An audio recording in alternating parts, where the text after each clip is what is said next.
And we're here. And we're back. Wait, are we starting over or are we just Yeah. back? Okay. Yeah, we'll start over. All right, good. That gives me a chance to. All right, so this is, we had to start over. Yeah. But anyway. We got a phone call. So. Didn't answer it. We've had some heavy topics the past couple of episodes, so I figured we'd make this one a little lighthearted. Yeah, we're not hitting our max today. And so we're not going heavy. So we're going to talk about the worst trade in baseball history. We're doing low rep. We're doing high rep, low weight. That's what we're doing today. Yeah. High rep, low weight. It'll still be a good story, don't worry. It's going to be fantastic. From what I heard before we were rudely interrupted by somebody. Well, fuck, man. It was going good. That's what I know. All right, so luckily we didn't get too far into it, honestly. So we'll start from the beginning. Fritz Peterson was born on February 8th, 1942 in Chicago, Illinois. Pretty long time ago. He was a good athlete from a very young age, particularly in hockey and baseball. While playing for his baseball team in high school, he was regarded as the second best pitcher on the team. Fritz went to college at Northern Illinois University, where he quit playing hockey to focus solely on baseball. In 1963, that paid off because he was signed by the New York Yankees to play for one of their minor league teams, where he had steady progress and became a sought-after player. During this time, in a period from 1947 to 1964, the Yankees were known as the best team in baseball. They were the shit. Still are. Yeah, but during those years... I don't watch baseball, so I'm kind of talking out of turn. If you think about it. So during those years, the Yankees won 14 pennants out of a possible 16 during that time. I just realized something. What? I have all this baseball merch in my house. I don't watch it. Do you? Yeah, I have like a Braves chair. Like... Oh, and it's not even like one team. No, it's just random fucking teams. I have like Blue Jays bed sheets sitting on my Braves chair. The Orioles. Yeah. I have an Orioles nightlight. Do you? No. I was gonna just say made that I'm gonna cop that from you if you really got it. I know more teams than I thought I did, but anyway. So Fritz soon started to play for the top minor league team for the Yankees and was known for his control of the ball while pitching and for striking out way more batters than he walked. So if Fritz gets on the plate and you're a batter... Gets on the mound. Yeah, if he gets on the mound and you're a batter, you're probably pretty fucking scared, right? At that time, yes. Yeah, you're like, oh shit, it's Fritz. So, Fritz was invited to spring training with the Yankees in 1966. For like major. Yeah. Okay. So the manager of the Yankees at the time, Johnny Keane, was a big fan of Fritz and thought he would make an excellent addition to the team. So, at the age of 24, Fritz became the number 2 starting pitcher for the New York Yankees.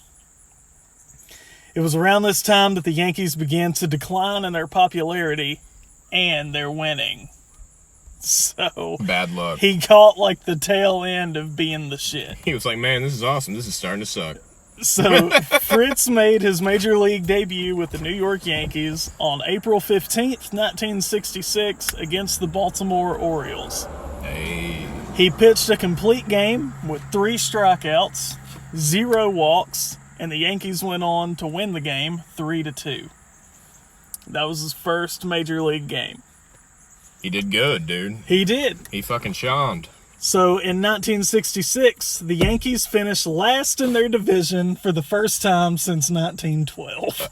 Damn, dude, that's fucking...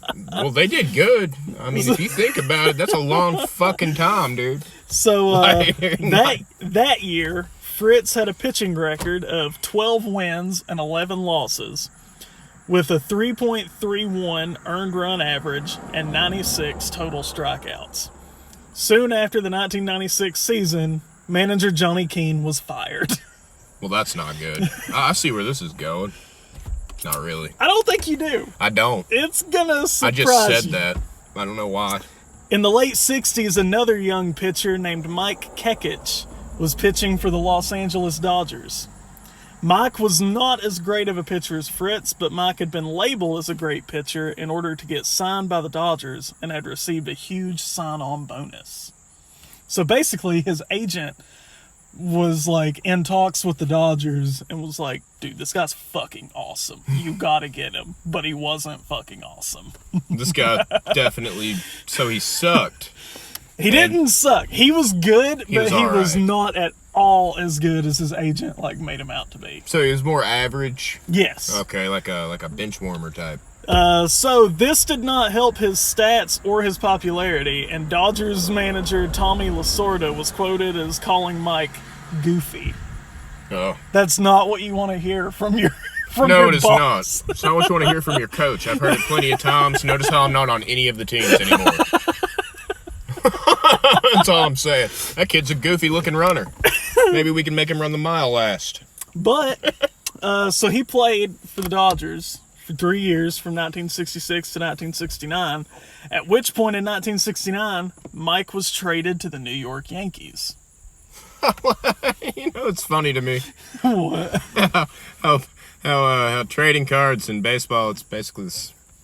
Yeah, it's like the same thing. They just trade the players like they're trading baseball cards. I have this piece of cardboard. I love it. So, Mike and Fritz became roommates and became close friends very quickly. One was just better than the other. The men soon found out they had a lot in common. They both currently lived in New Jersey. They both played baseball. They both played baseball. Both men were married. Both men had 2 kids each. They were married. They both had dogs. They roomed together. Yeah, like when baseball teams go on the road. Oh, okay, I see what you're saying. Okay, Yeah. I was like, wait a minute, this is When they stayed at hotels, they were roommates in the hotel. No, they lived together. Okay, well, anyway, they both lived in New Jersey. They were both married. They both had 2 kids each. They both had dogs, and they were both left-handed pitchers. That comes into play later. So they were witches. So remember that. Mike eventually introduced Fritz to his wife Marilyn, and Fritz introduced Mike to his wife Suzanne, and the 4 became quick friends, and they would all hang out all the time. Like, they all 4 got along really well. So they basically moved in together. We'll get to that. Just you wait, buddy. You hang in there, Seth. Shut the fuck up. Fritz's best season of his career was in 1970, when he had 20 wins and 11 losses and only walked 40 batters. That same year, Fritz won the New York Good Guy Award, which is a real fucking thing. Good guy. It is a real thing. It's because they had so many bad ones then. It's an award that is given to the sports figure who is viewed as the most cooperative with the media. You're fucking shitting me. I'm not kidding. That's a real award? That is a real thing. I hate life. So, Mike, on the other hand, was fucking more joke. laid back. Mike was more laid back and was known to his teammates as a quiet sort of guy. The guy was chill. So, Didn't say much. the 2 families started hanging out together more often, and they all started to take notice of certain things. Mike enjoyed deep, meaningful conversations, as did Fritz's wife, Marilyn. On the other hand, Fritz was the funny guy who enjoyed a good laugh, as did Mike's wife, Suzanne. Dude, I hope they start swinging. They soon started to hang out with each other's wives when the 4 of them got together and would frequently make jokes about wife swapping, which was a popular thing in the 70s. God, baseball's all about trading shit. Marilyn was the first to notice that maybe the jokes weren't jokes after all. Well, I mean, after you say it like the 15th time. She asked another teammate of the men how many days a week it was normal for a married couple to have sex. Marilyn had gotten the impression that Fritz was no longer sexually attracted to her, and noticed that it seemed like Suzanne was competing with Marilyn for Fritz's attention when the couples were together. On July 15th, 1972, the 2 couples went to have dinner at a New York sports writer's house. While eating dinner, Fritz and Suzanne had sat across from each other. At some point during the meal, their feet touched. I just realized what was being traded. Just wait. At some point during the meal, their feet touched. Fritz was later quoted as saying, "That's all it took, and it was on." That's all it took, and it was on. After the dinner, That's all it took. after the dinner party ended in the early morning hours, Fritz suggested that Marilyn should drive back with Mike, and Fritz and Suzanne would ride together, and they would all meet for breakfast at a diner later that morning. Seems legit. The couples agreed. Fritz and Suzanne had already finished their breakfast when Mike and Marilyn arrived almost 2 hours later. Damn, dude, they were fucking a lot, weren't they? This Like went rabbits. This went on for a few months. Then it started to become apparent to both couples that they had perhaps gotten married to the wrong people. And so, in October of 1972, Mike and Fritz switched houses. What? You know what? I have an idea. Instead of trading wives, why don't we just trade homes? That way they don't have to leave. Fritz was quoted as saying, "We didn't trade wives, we traded lives." I'm going to... We traded lives. I can hear him. I don't even know this guy, but he sounds like Matthew McConaughey. So Mike was now living with Marilyn and her children, and Fritz was now living with Suzanne and her children. The agreement was that if anyone became unhappy with the arrangement, that everyone would switch back, and everyone agreed to this. Genius. On December 14th, 1972, the switch was made permanent. They all decided, okay, this is working, we're going to keep it this way. So, Yeah. after a few months, Mike started to notice that Marilyn seemed distant. Mike and Marilyn realized that their attraction to each other had been purely sexual, and they agreed that they did not make good partners for one another. It's too late now. They both agreed to switch back. When they brought this up to Fritz and Suzanne said, "Fuck that." As you would. No, we like each other. Fritz and Suzanne said they were happier than ever before. I've never felt more alive. That stupid bitch that you've got sucks. And by the time spring training rolled around for the next season, Mike and Marilyn had separated. No. Who kept the house? Fritz? Marilyn. So, the story of the swap began to make its way around to the other players on the Yankees. Both Mike and Fritz feared that people would get the wrong idea about their personal lives, and they both decided to hold press conferences on the first day of spring training to try and set the record straight. Sounds amazing. I wish I could have attended this. Fritz held his conference at 10 a.m. and Mike held his at 4 p.m. Same day. Weird time difference there. So, Fritz said he hoped the press would not make a big deal about the situation. Yeah. Right. But Mike admitted during his press conference that he was upset about Fritz and Suzanne still being together. I'm pretty pissed off, I'm not gonna lie, but So, play for the fucking Yankees, what can I do? at the time in New Jersey, the law required couples to be separated for 1 full year before they could file for divorce.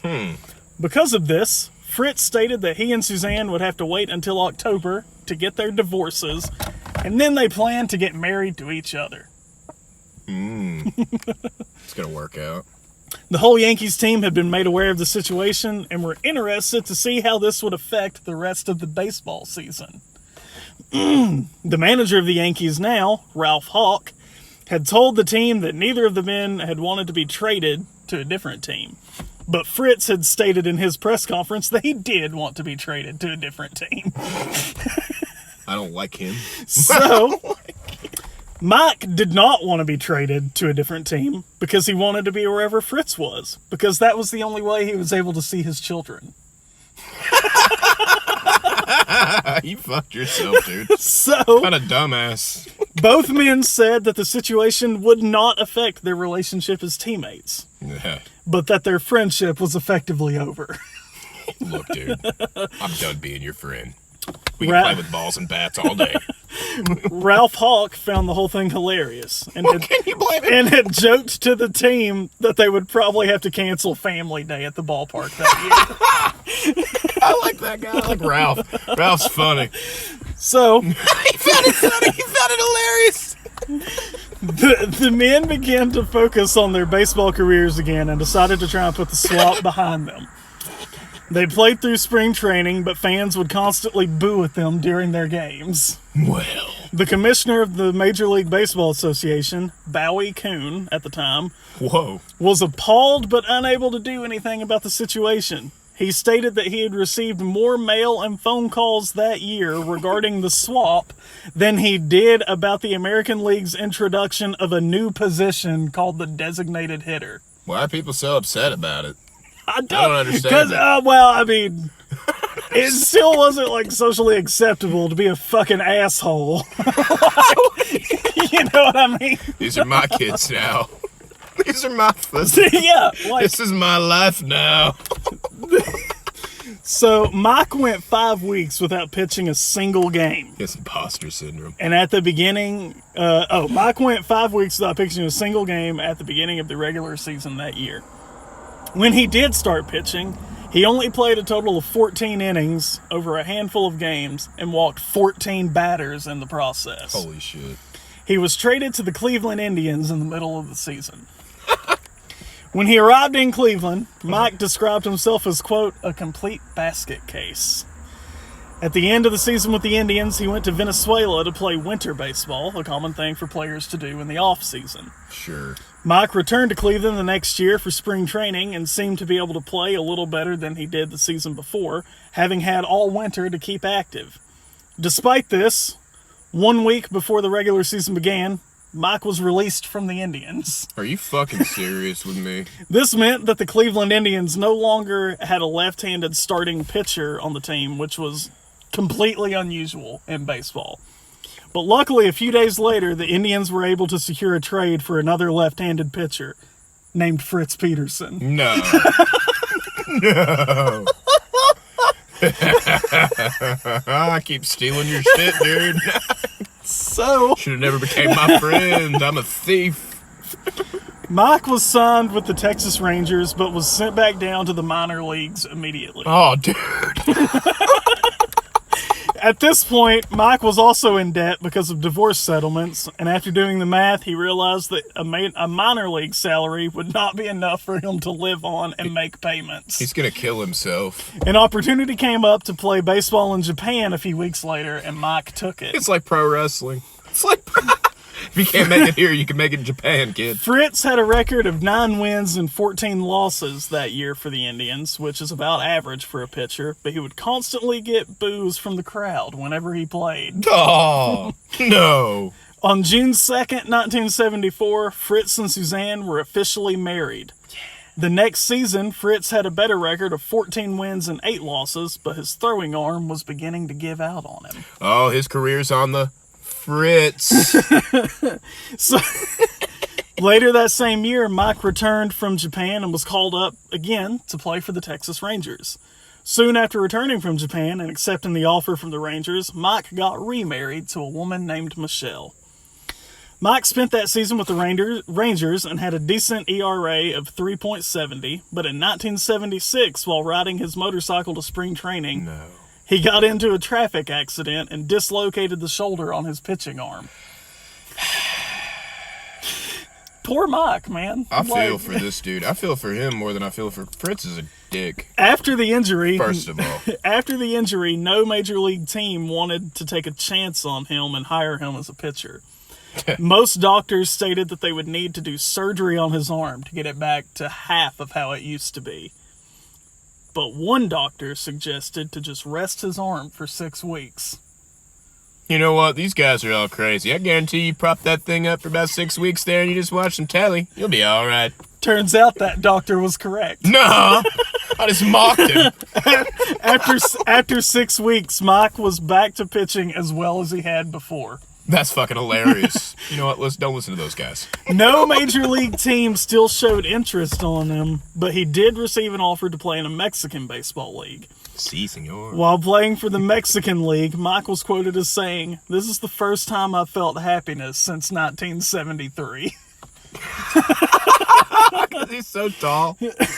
So, he can knock home runs out of the park. After the season ended, Mike decided to go to Venezuela again to play winter baseball to stay in shape in the off-season. During a game, a player from the opposing team got into a fight with one of Mike's teammates, and Mike tried to break it up. But while trying to help, he ruptured his spleen, which required surgery.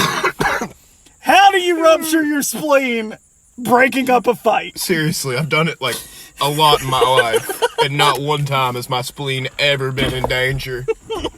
And at one point, there were knives. At one point, like I could have been stabbed. Oh, it's not even over yet. In the spleen. So, didn't happen, though. The next season found Fritz having his own problems back in Cleveland. Ohio. His ERA continued to climb, and Fritz asked to be traded to a different team to see if he could do well in a different division. The only team that had an opening was the Texas Rangers. Yes! Perfect. Fritz pitched 2 games for the Rangers and then injured his throwing arm and was taken out for the rest of the season. Damn, dude. The Rangers released him from his contract in 1977. Mike, on the other hand, recovered from his spleen surgery and was able to play one more season with the Seattle Mariners in 1977 before retiring from baseball. So, did Fritz get to retire, or is he homeless? He got sent down for the rest of the season and then stopped after that. But apparently he was kind of smart with his money, so he's still like pretty well off. Okay, so that's what I was wondering. I was wondering how that went. So there were talks in progress to make a film about this story. And they already had like people cast. Like they had Ben Affleck and Matt Damon cast as the main characters. Oh my god. Oh my god. Fritz even signed on to be a writer and a consultant for the film. Dude. But Mike expressed that he did not want the film to be made. Fuck you, Mike. Fuck you. There are reports that Mike suffered a mental breakdown when he heard about the movie idea and has now changed his identity. He had a mental breakdown. Fritz, on the other hand, is still married to Suzanne to this day and has since become very religious. He released a book not too long ago about his time with the Yankees, with each chapter ending with which players he thinks are going to heaven or hell after they die. What? What? He all of a sudden becomes Jesus Christ himself. Starts fucking judging baseball players. Oh god. So yeah, he wrote the book, and each chapter was basically about his relationship with a different player. So like each chapter was about a different player that he played with. Yeah. And each chapter ended with why he thought that player would go to heaven or hell. That's awesome. That is so fucking cool. That's a power move. You know what? You guys are going to keep making fun of me for my arm going out? That's fine. I'm going to judge you guys right now. But yeah, so poor Mike though. Like not only did he lose his marriage, he also lost like he lost everything. He lost his spot on the Indians. He lost his spot on the Rangers to Fritz. He lost his children. Lost his children. Lost his identity to Fritz. Yeah, basically. And they were supposed to be best friends. They were best friends at one point. But that is the story of the worst trade in baseball history. That's right. And I hope you enjoyed it. I did. I know. I fucking enjoyed it. That's amazing. Like I said, baseball is pretty much all about trading shit. This just proves it. Well, we'll see y'all next time. Yeah.